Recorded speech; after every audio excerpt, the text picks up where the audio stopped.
Shalom, shalom, peace, peace. This is Jadiel from the Fourth Angels Learning Center.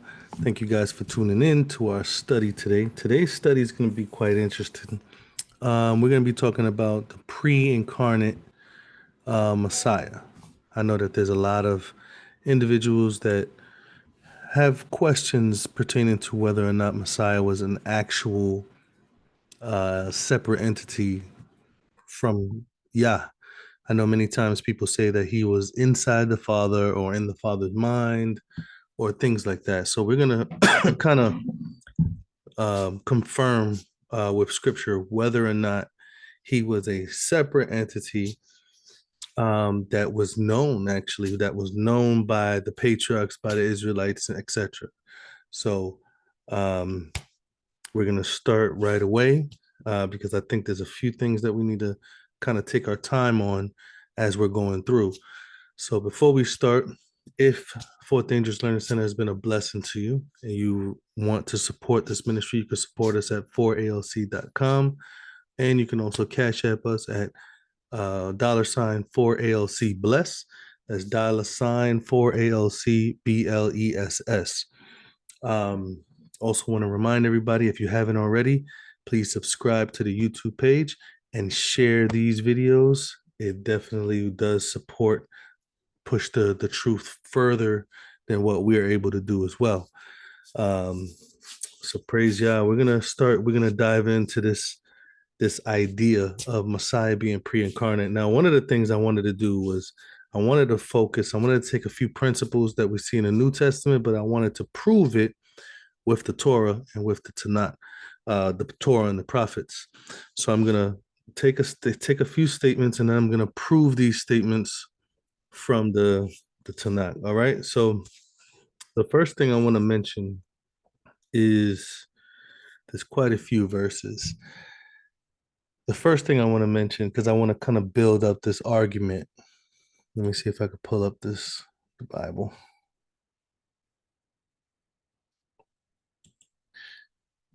All right. So we're going to start with the Israelites in the book of Exodus. We're going to see what Yah tells Moses in Exodus chapter 23. And he makes it quite plain. And then we're going to kind of go through the breakdown of all the patriarchs from the Old Testament if they've encountered dealing with Messiah. So Exodus chapter 23, we're going to start from verse 20. And it says here, "Behold, I send an angel before you to keep you in the way and to bring you into the place which I have prepared. Beware of him and obey his voice. Provoke him not, for he will not pardon your transgressions. For my name is in him. But if you shall indeed obey his voice and do all that I speak, then I will be an enemy unto your enemies and an adversary unto your adversaries." So it's quite clear that Yah is going to send this angel. And this angel is very special. I know when people read the Torah, they don't really hear about this angel, but we have to understand there's an implication that this angel is always with Israel, because Yah sent this angel with Israel to keep them in the way, to bring them to the place that they prepared. So the 40 years walking in the wilderness, this angel is with them. And not only is he with them, he's leading them to the promised land. Not only is he leading them to the promised land, he's also speaking to them. Look at what it says here. "Beware of him and obey his voice." So he's speaking to them, he's teaching them, he's guiding them. This angel, now it doesn't really dissect it, but we're going to see a few statements that prove that this is what's been going on with the Israelites that whole time, and who that in this messenger actually is. The word angel, it means messenger. So this angel is with them. They needed to obey his voice and follow his lead, and they were not supposed to provoke him, because this angel had the authority to punish them for their transgressions. So this is already a recognition that this is a special messenger, that has specifically the Father's name in him. The Father's authority was in this specific messenger. Um, so let's continue. We even know that what do we understand? We even know that David acknowledged this messenger in one of the Psalms, Psalms chapter 34, verse 7. Look, check this out. It says, the angel of Yahuwah encamped round about them that fear him and deliver them. So he's understanding that this messenger of Yah is constantly around those that fear Yah, constantly around those in order to bring deliverance for them. And we're going to look at a few more angel references, and then we're going to identify this angel, right? Moses spoke to the burning bush, and what many people forget is that there was something else described in the burning bush. Exodus chapter 3, verse 2. It says, the angel of Yah appeared unto him in the flame of fire out of the midst of the bush. And he looked, and behold, the bush was burned with fire, and the bush was not consumed. So the angel, the messenger, was there. He didn't see the messenger, he just saw the fire. Then it says, and Moses said, I will now turn aside and see this great sight, why the bush is not burnt. When Yahuwah saw that he turned aside, Elohim called him out of the midst of the bush and said, Moses, Moses, and he said, here I am. So it's very clear. A messenger speaks for the one sending the message. Okay, so we see that the messenger, the person who speaks the message of the one sending it, is in the flame already. So when we see verse 4, it says, Yah saw, and Elohim called him out of the midst of the bush and said, Moses, Moses, and he said, here I am. And look at how he responds. Verse 6, it says, moreover, he said, I am Elohim of your father, and the Elohim of Abraham, Isaac, and Jacob. And Moses hid his face because he was afraid to look upon Elohim. So he even had this understanding not to look directly at Elohim. But we know that it was a messenger. He didn't know, but we know because we're looking at it at, hindsight. So with that being said, we know that the messenger is speaking for Elohim, and Elohim is speaking through the messenger to Moses. But who is this messenger? We already saw this messenger that Yah will send with him in Exodus 23. Now, did Moses, he recognized that this messenger was supposed to bring him, this messenger was supposed to speak to him, that he has to obey, supposed to guide him all the way to the promised land, the place that he prepared. So did Moses understand this? Did Moses understand that there was a messenger there? Well, let's see. In Exodus chapter 32, Moses is rounding up his people, but then there's this conversation that he starts to have in Exodus chapter 33. We're going to look at verse 12. Look at what it says here in verse 12. I need you to see this. It says, Moses said unto Yah, see that you said to me to bring up this people. You told me to bring up this people, and you did not. It says, you have not let me know whom you will send with me. You did not show me, or you did not reveal to me the one you was going to send with me. What did he just say? Exodus 23, he told them, I'm going to send you a messenger, that he's going to go before you, and you're going to follow him, and he's going to lead you in the way, right? And he's going to speak to you, and that you need to beware of him and obey his voice. So Moses is sitting there, and in Exodus 33, verse 12, he asks Yah, he says, you said you was going to bring this people up, but you didn't let me know. You didn't introduce me to the one that you was going to send with me. Just like I said, even though the messengers are there speaking to them for Yah, just like a burning bush, the messenger was in the burning bush, but when he looked at the burning bush, all he could see is fire. He didn't see another entity inside the fire. He only saw fire. So it's very important that we understand this. So this whole time he's hearing Yah speak to him. He's not understanding it's the messenger, just like he didn't understand at the burning bush. So now he's saying, you didn't show me the one whom you will send with me. And he says, yet you told me that I know you by name and that you have found grace in my sight. So this is very important. Moses found grace.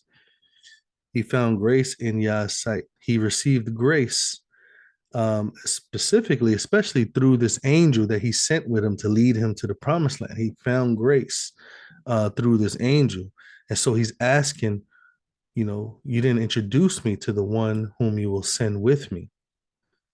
And he says, now, therefore, I pray thee, if I found grace in your sight, show me your way. We know that Messiah is referred to as the way, the truth, and the life. I don't want to throw out everything right away, but he's looking at this person that was supposed to be sent with him as the way, because in Exodus 23, it says he will lead you in the way. He says that I may know you, that I may find grace in your sight and consider that this nation is your people. Very important. Who is he speaking to? Who is he speaking about? Let's look at a reference that John makes in John chapter 1. He's talking about the law being given to them at Mount Sinai, this is the scene that's located in Exodus 33, well, Exodus 20 all the way to 33. It says, for the law was given by Moses, grace and truth by Yahushua Messiah. Grace and truth. Moses said that if I found grace in your sight, show me your way, show me the one that you was going to send with me. So who came and gave Moses grace and truth? Messiah. Messiah gave Moses grace and truth because Moses said clearly, I have found grace in your sight. And check this out. No man has seen Elohim at any time. The only begotten Son, which is in the bosom of the Father, he has declared him. So who's revealing the Father to these people? The Son. Nobody has seen him at any time. So whenever they're interacting with Yah, who's the one that they're interacting with? Who's the one that's declaring the Father to them? Who's the one that's bringing grace to them? Noah found grace in the eyes of Yah, right? Moses says, you told me that I have found grace in the eyes of Yah. Show me the one that you was going to send with me. Let me show you again, just so that way we're following the thread, right? Exodus chapter 33. Look at what he's asking for. You have not let me know whom you will send with me. It says, I know you by name. You have also found grace in my sight. If I found grace in my sight, he says, show me your way that I may know you or understand you or understand your words. Let's look at what he says in Exodus 23 one more time. Exodus 23, he says, I send an angel before you to keep you in the way. Remember, he says, show me the way. He says, to bring you to the place which I have prepared. He says, beware of him and obey his voice. Provoke him not, for he will not pardon your transgressions, because my name is in him. If you shall indeed obey his voice and do all that I speak. This is an interesting statement because he's showing that the voice of this angel or messenger is what Yah is speaking. So when this messenger speaks, Yah is the one giving him the words to speak or speaking through him. So it's very clear. And he says, I will be an enemy unto your enemy, adversaries unto your adversaries. And he says, for my angel will go before you, bring you into the Amorites, Hittites, Perizzites, Kenizzites, Canaanites, Hivites, Jebusites, and I will cut them off. So that not only is he going to lead them and guide them and teach them, but he's also going to defend them and drive out the nations from the land that he's going to bring them to. Very important. So this messenger is very important because we see this messenger in many places. But I'm going to go back before Moses, so that way we can see that there's been a messenger there a lot, interacting with Yah's people. Genesis chapter 22, I think we know that. This is the sacrifices of Isaac. Right before Isaac stretched forth his hand in verse 10, it says Abraham stretched out his hand. Abraham stretched forth his hand and took the knife to slay his son. And it says, and the messenger of Yah called him out of heaven and said, Abraham, Abraham. And he said, here I am. And he said, lay not your hand upon the lad, neither do you anything unto him. For now I know that you fear Elohim. See, thou hast not withheld your son, your only son, from me. So who's speaking through this messenger? This messenger is speaking on behalf of the person who sent the message. That's what a messenger does. The messenger doesn't bring his own message. Do you understand? A messenger. If I go and relay a message myself, I don't need a messenger. But if I am sending a message to someone else and they're going to speak my words, they are my messenger. It says, Abraham lifted up his eyes and looked, and behold, behind him was a ram caught in a thicket by his horns. And Abraham went and took the ram and offered him up as a burnt offering in the place of his son. Abraham called the name of that place Yahuah Yireh, as it is said this day, in the mount of Yah it shall be seen. Then it says, and the angel of Yah, the messenger of Yah, called unto Abraham out of heaven the second time. So we see that Abraham is interacting with the angel speaking on his behalf. He's not, and this angel is very important. Is speaking, is literally reflecting the words of Yah. You know, it's very important for us to understand. Let's look at even Jacob references this angel being in the midst, which we know the story of the angel wrestling with him when he was afraid that Esau was going to kill him. He was wrestling with this angel and called the name of that place Peniel, which is he's seen Elohim, I believe. Let me see if I could find it. Well, this is at the end of Jacob's life. At the end of Jacob's life, look at what he mentions about this messenger. He says, the messenger which redeemed me, the messenger redeemed him from all evil. Bless the lads. Look at that. He's asking for this redeeming angel to bless his children before he dies. He says, let my name be named on them in the name of my fathers, Abraham, Isaac. Let them grow into the multitude in the midst of the earth. Look what this is, a very important description. The angel which redeemed me from all evil. He's asking this angel to bless his children, just as they're blessed, just as that angel blessed him. You know. So we have Abraham, we have Jacob, and now we come back to Moses. Very important. So we looked at Moses asking for this grace. We saw John mention that Moses brought down the law from Mount Sinai, but the angel or Yahushua Messiah brought grace, because they did have grace. I want to go back there because I want to emphasize on this point. Many people think that there was no time of grace at this time, that grace is the time after the death of Messiah. And I just want to say absolutely not. We can clearly see that Moses is referring to the statement that Yah made. He says, you said, I know you by name, and you have found grace in my sight. Then he says, I beg you, if I have found grace in your sight, show me your way. You see that? That I may know you, that I may find grace in your sight, and consider that this nation is your people. Like that, this whole nation found grace in Yah's sight. So the idea that grace didn't exist until after the death of Messiah is not scriptural. We see clearly that grace and truth came to Moses. He received the law, but the understanding and the grace of this truth came to him through this angel, through the one whom he was going to send with him. That's why he said, beware of him, obey his voice. He's going to teach you.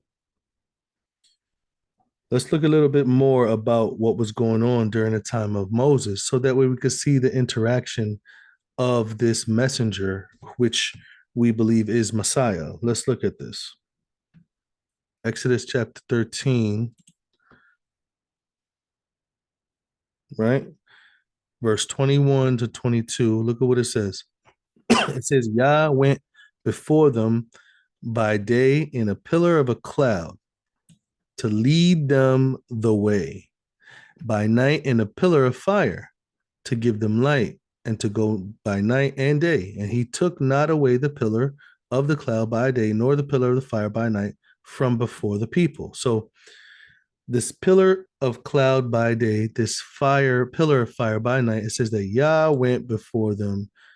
But we know that Yah sent his angels. And even though he sent his angels, that he was going to work through his angels. Let's look at the next chapter, Exodus 14. Let's look at two verses here. Verse 19, it says, the angel of the angel of Elohim, which went before the camp of Israel. So now it doesn't say that Yah did it. It says that the messenger went before the camp of Israel, removed and went behind them, and the pillar of cloud went from before their face and stood behind them. So the messenger is in this cloud and this pillar of fire and this pillar of cloud is the angel of Yah, the messenger of Yah, going before the camp, just as we saw him make that proclamation in Exodus 23. Look at verse 24. It says, and it came to pass that in the morning watch, Yah looked unto the host of the Egyptians through the pillar of fire and of the cloud, and troubled the host of the Egyptians. Okay, Yah is looking through, Yah is speaking through, Yah is using this messenger to execute what his will is at the time. Let's continue to look at this cloud, right? When we got to Exodus 33, we saw him literally ask to show him. Look what he says in verse 10 of Exodus 33. It says, all the people saw the cloudy pillar stand at the tabernacle door, and all the people rose and worshiped, every man in his tent door. So now that they erected the sanctuary, that cloud stands at it's interesting. It stands at the door. It stands at the door. Let me see. Numbers 14:14.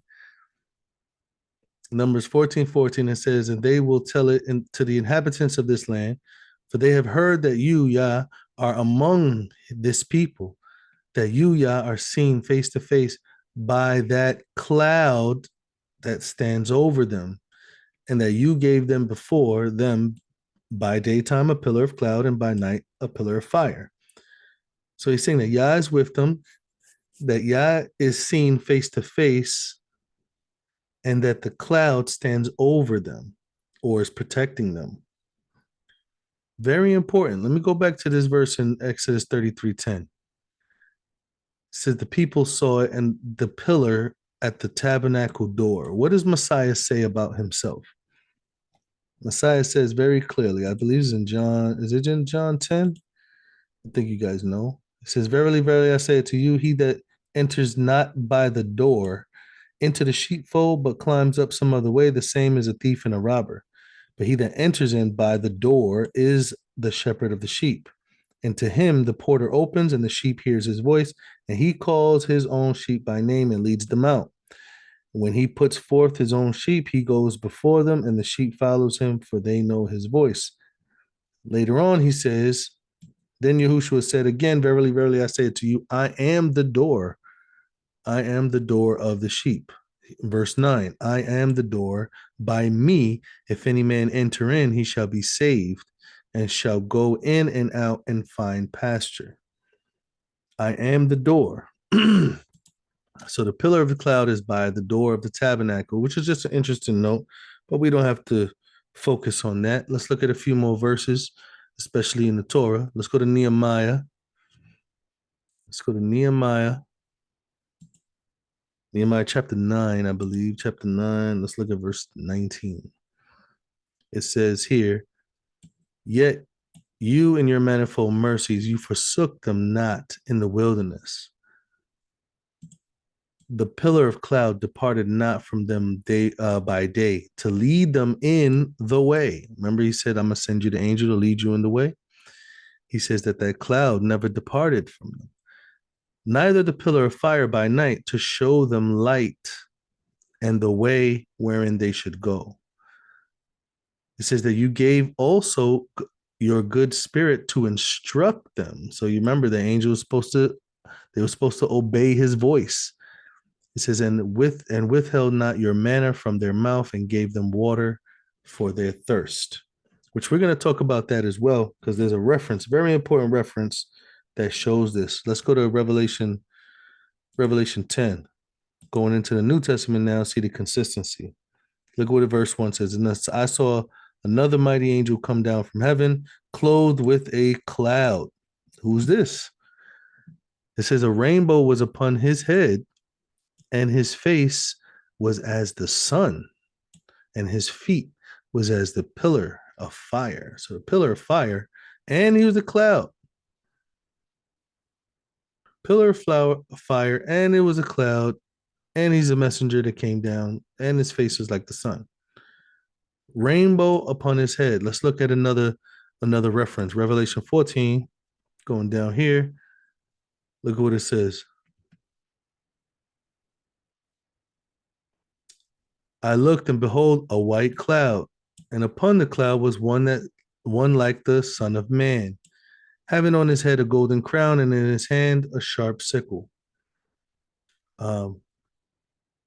Yes, a sharp sickle. So again, Son of Man, behold, a white cloud, and he sat on the cloud. Very, very clear correlations between the cloud in the Old Testament. But I'm going to bring out one more verse in Judges, and then we're going to look at this verse in First Corinthians. Then we're going to look prophetically. Okay, prophetically. Judges chapter 2. Check this out. Write this. Look at this. It says, and an angel of Yah came from Gilgad to Bochum and said, I made you to go up out of Egypt and brought you unto the land which I swore unto your fathers. And I said, I will never break my covenant. What is he talking about? The angel. What is he talking about? Who brought him out of Egypt? Who brought him to the land? Who did this? The angel. He says, I'm going to send this angel before you. Exodus 23. This is the one that Moses asked about in Exodus 33, verse 12.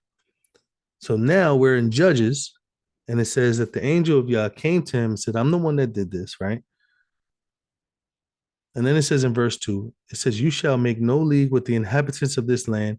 You shall throw down their altars, but they have not obeyed my voice. So who was the one talking to them this whole time, giving them all these instructions where it says that it was coming from Yah? Who was talking to them this whole time? He says they didn't obey my voice. This angel of Yah is talking to them, saying that they didn't obey his voice, because in Exodus 23, he says, I'm going to send you this angel, and you need to obey his voice. It says, why have you done this? It says, wherefore I also said, I will not drive them out from before you. Drive them out from before you. Who did he tell to drive? Who did he say was going to drive them out from before you? I need to show you this again. Exodus 23. Who did he say was going to drive them out? It says that one, they didn't obey his voice. It says, obey his voice. Talking about this angel. I will send an angel before you, keep you in the way, bring you to the place that I have prepared. Right? By the book of Judges, they're in the place that Yah prepared. It says, beware of him, obey his voice. It says that you have not obeyed my voice. It says, provoke him not, because he will not pardon your transgressions, for my name is in him. He's not me. My name is in him. Then it says, and if you indeed obey his voice and do all that I speak, then he's going to be an enemy unto his enemies, adversaries unto his adversaries. And look what it says, my angel shall go before you and cut off all the nations. So what is he saying in Judges? The angel is saying, you did not obey my voice, so I will not drive them out from before you. And they will be as thorns in your sides, and their Elohim and their gods shall be a trap unto you. And it came to pass that when the angel of Yah spake these things, these words unto the children of Israel, that the people lifted up their voice and wept. So now the angel is like, you guys ain't listening to me. I'm not going to do these things. We made a covenant over here at Mount Sinai, and you did not obey the covenant. So therefore, I'm not going to do or fulfill this part of the covenant. Whew. This is not good. This is not good.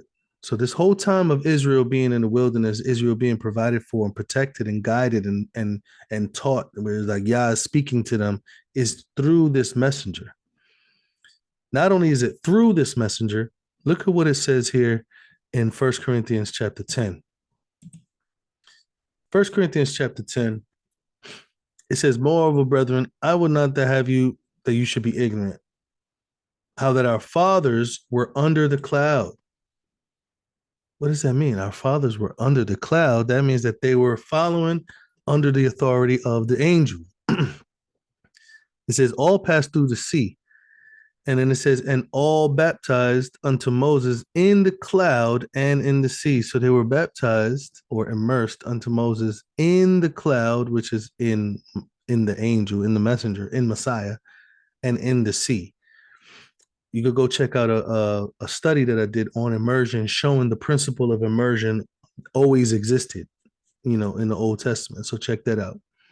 It says, and did all eat the same spiritual food, drank all the same spiritual drink, for they drank of that spiritual rock that followed them. How did water just flow out of the rocks and stuff like that? It says spiritual rock that followed them. That rock was Messiah. Messiah was the rock that followed them. Messiah is the one that gave them water out of the mountain. They're thinking that water is just spewing out of some rock. It's actually the messenger of Yah giving them water out of the rock. It says, but with many of them, Elohim was not well pleased, for they were overthrown in the wilderness. Now, these things were for our examples, to the intent that we should not desire after evil things as they also desired. It says, neither be ye idolaters as some of them. As it is written, the people sat down to eat and drink and rose up to play. This is referring to the golden calf situation. It says, neither let us commit fornication, as some of them committed, and fell in one day 23,000. And it says, neither let us tempt Messiah, as some of them also tempted and were destroyed by serpents. When did they tempt Messiah? We already saw here that the rock that gave them water was Messiah. But when did they test Messiah and were destroyed by serpents? Very interesting. This is in the book of Numbers. The book of Numbers, I believe is it 22? Yes, 21. The book of Numbers 21, it says the people spoke against Elohim and against Moses. Wherefore that they have brought us out of Egypt to die in the wilderness. For there is no bread, neither is there any water, for our soul loathes this light bread. So they hated the manna. They didn't want no more manna. They wanted something else. And they started to complain. Now remember, this is way after Yah already established that this messenger was going to be with them. So who's with them? The messenger. The messenger is with them. The cloud is in the sanctuary right there by the door of the tabernacle. They're complaining and they're whining about the things that is being done for them in the wilderness, specifically the manna. So he says, Yah sent fiery serpents among the people that they bit the people as much as the people of Israel died. Therefore, the people came to Moses and said, we have sinned, for we have spoken against Yah and against you. Pray unto yahuah that he take away the serpents from us. And Moses prayed for the people. One interesting thing is that Moses, when he would speak to Yah, he would actually go to the tabernacle door and he would speak to Yah through the tabernacle door. And when he was there at the tabernacle door, it would fill up with the cloud to indicate that the presence of Yah was there. But we know who the cloud was. We know who the messenger was, who was speaking for Yah. You see what I'm saying? So we have to understand this distinction, this consistency. The consistency is that Yahushua has always been speaking on behalf of his Father before he came onto this earth. Now, many people will probably say, well, I'm not sure how they would say this, but Because we already saw in the New Testament that all those interactions with the angel and the cloud in the Old Testament is actually referred to as the Messiah in 1 Corinthians chapter 10. So if it was Messiah that they were interacting with, I'm not sure why there would be any type of disconnect between the New Testament and the Old Testament as far as saying that Messiah never existed until the New Testament. We clearly see that the New Testament is saying that he existed in the Old. So let's look prophetically. Now we're not going to look at it say the angel. We're going to look at it saying the son, right? Check this out. Micah. Let's go to the prophet Micah, chapter 5. The prophet Micah, chapter 5, looking at verse 2. This is going to be a nice, it's very clear. Bethlehem, Ephrata, right? Ephrata, but you, Bethlehem, Ephrata, though thou be little among the thousands of Judah, yet out of you shall he come forth unto me, that is to be ruler in Israel. Then it says, whose goings forth has been from old, from everlasting. What does it mean that his goings forth has been from old? This person that's going to be born in Bethlehem from the tribe of Judah to be a ruler in Israel, he was going forth from old. What does this mean? Let's look at the Hebrew. It says goings forth. It means his descent. His descent. So if his descent is from old, that means that his descent is not from Bethlehem. It's not when he was born in Bethlehem. So his descent is from, and what word we have here for old? It says, and let's look at that. Let me pull it up. Kadim, right? Or Kadma. So there's two words, Kadma or Kadem. It says a time, antiquity, long time ago, ancient, anciently, ancient times, aforetime, eternal, everlasting time, right? Past. So this is Micah. Messiah is not born yet. Messiah is not born yet here. So what is it saying?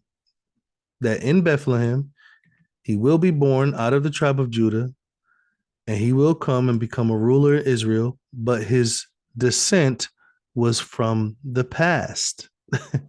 So he's not even here yet, and Micah is saying that his descent is from before Micah. And then it says from everlasting, and this word here is olam, which everybody knows that means everlasting, a time before. So we're going to look to see that this entity, his descent, that means his descent means his goings forth, his begottenness, his coming out, his birth. So his descent, like when we are descendants because we descend from our parents. So it says that his descent is from the past, from everlasting. Let's see where it talks about this descent, right? Proverbs.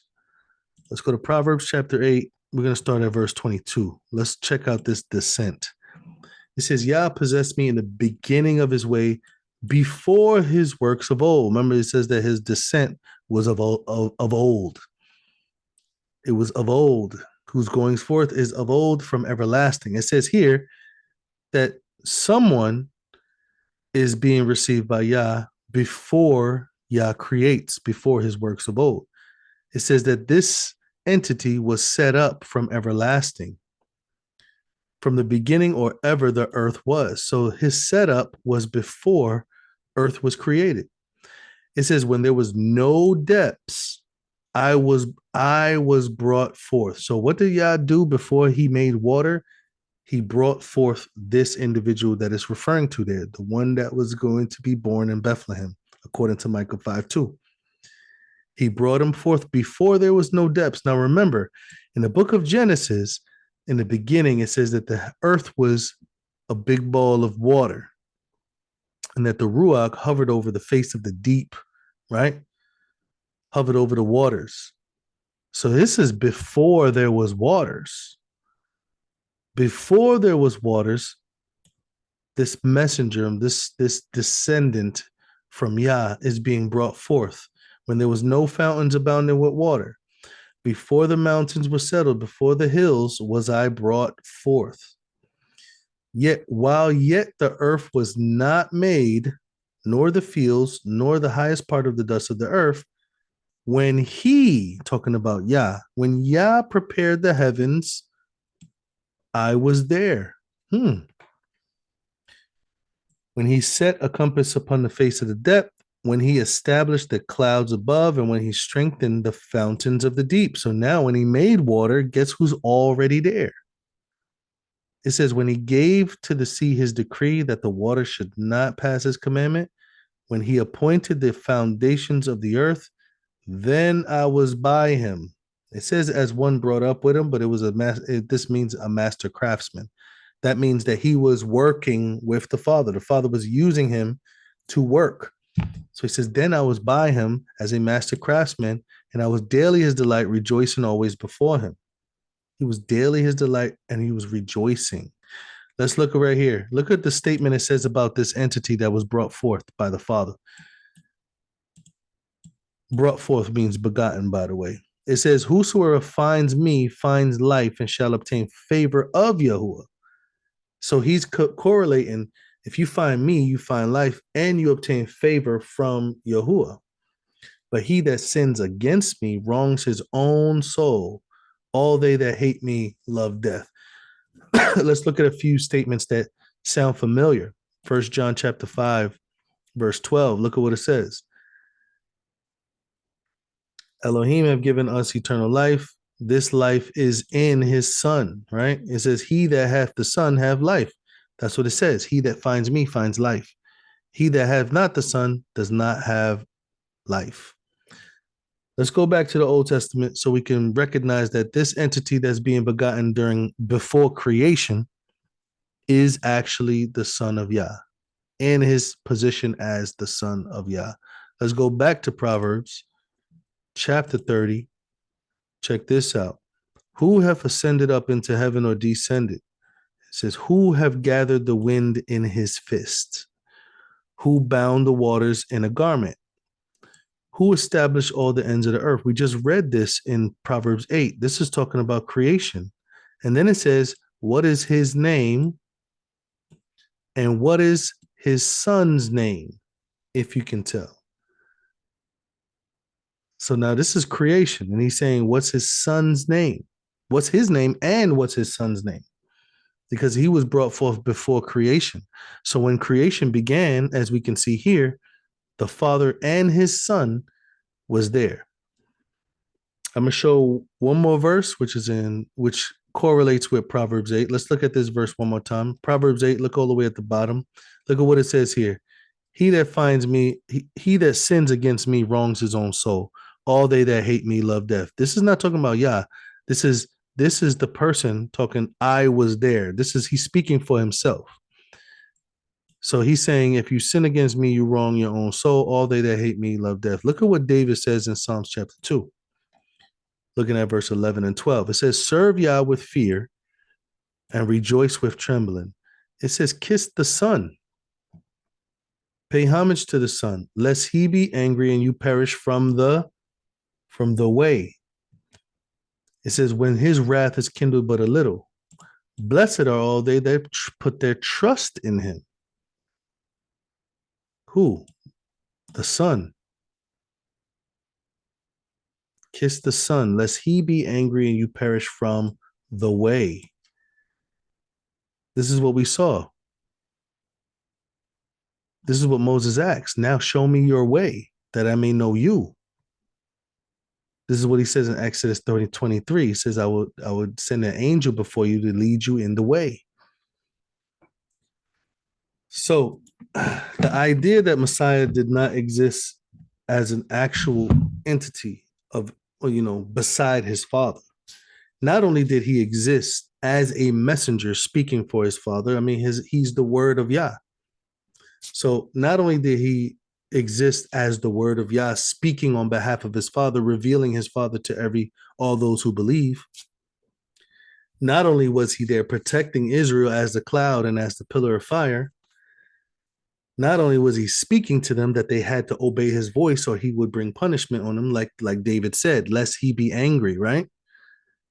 So David was interacting with this messenger as well. That's what he says in the very beginning of this study. We looked at Proverbs 34. And he says that the angel of Yah is with his people and he delivers his people. That let's look at this verse. I want to make sure that we understand that David didn't just say this in Psalms 2. There was one of the first verses that we looked at, verse 7. The angel of Yah surrounds about them that fear him and delivers them. You see, this is what Messiah has always done for his people. He's always been there with his people, speaking on behalf of his father and then revealing his father to them.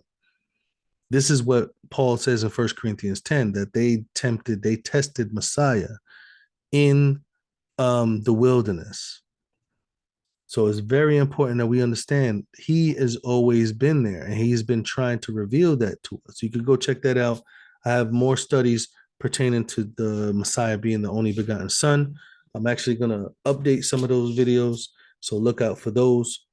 But this is very clear that he existed. Not only he exists, the prophets, they interacted with him, they prophesied about him. And then when they prophesied about his incarnation, they talked about him being from old, Micah chapter 5, verse 2. So it's very important. It's very important that we understand his identity has always been the same. He's always been the son of Yah. Check out the video that talks about who is the Messiah, whose son is he, right? Who's the Messiah? Whose son is he? Go look for that video. It breaks down a statement that Messiah made to show them that he was just not merely the son of David, but that he was greater than that. He was the son of Yah, not the son of David. And then it goes back before his incarnation, and Messiah himself shows his pre-incarnation. So check that out. I hope that this was a simple breakdown. I hope that you guys enjoyed this study. Look forward to hearing from the comments. Share this video. Any questions you guys have, please feel free to contact us. Look forward to seeing you guys in the next study. Shalom, everybody. Shalom, shalom. Thank you guys for joining our study today. I hope that it was edifying. And if you want to support this ministry, you can support us on 4alc.com. And don't forget to subscribe to this YouTube page. Click the like button and the notification bell. I hope to see you guys on the next study. Shalom, guys.